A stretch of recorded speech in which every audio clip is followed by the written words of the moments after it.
Hello everyone, this is Just a Dad. Today I'm going to show you how to descale this Braun coffee maker, model number KF187. It's an older coffee maker. Is your coffee not tasting as good as it used to be? Is your coffee maker really loud? And is the coffee cold? This should brew about 175 degree temperature coffee. So if your coffee's not coming out as hot as it should be, it's time to descale it with vinegar. So I use distilled white vinegar. You can get this 64 fluid ounces at Walmart for $1.50. You can use just regular white vinegar. So I started out, let's just fill this up to almost the 5 cup. So I've got this filled up to the 6 cup mark, which is fresh water. Now we're going to add our vinegar. We're going to fill it from the 6 mark to the 12 cup with distilled white vinegar. This gives us a 1-to-1 ratio. If you've got a filter, it does have this big filter box. I don't have a filter in it, but if you do have a filter, make sure you remove it. And then also here, we have to have this brew basket installed, but we don't put a coffee filter or any coffee here. We just leave that empty. Then we simply dump the water and the vinegar right here. Now vinegar does smell a little bit when it's brewing through a coffee maker, so make sure you got a little bit of ventilation. Put the carafe back, close that. And you're simply going to come up here and start a brew right now. That's going to brew that through the coffee maker. So here I've got a Cuisinart coffee maker that I've cut open. Coffee makers are really similar on the inside. You've got the water reservoir where you put the water, then there's a tube, and then this is the heating element for coffee makers.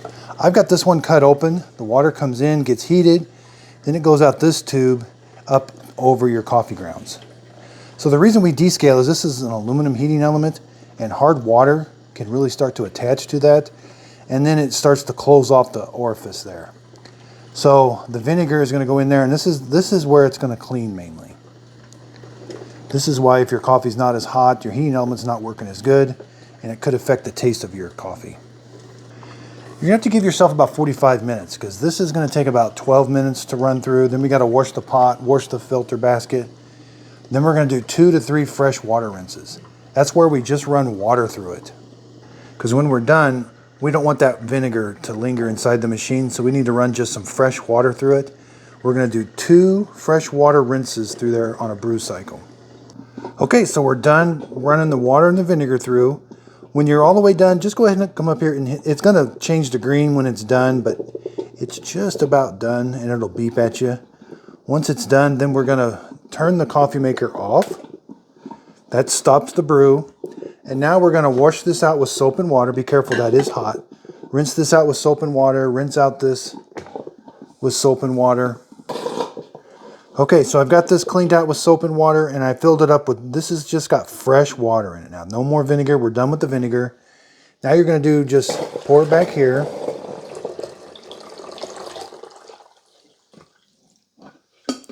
Put the carafe back, close this, and start another brew. Again, this is empty, nothing in there, no coffee filter, no anything. And then that's going to run the water and clean out that heating element and clean out everything inside there. I like to do at least 2, sometimes 3, if you can kind of still smell that vinegar in the water. Thanks everybody for watching. If you could, please like and subscribe.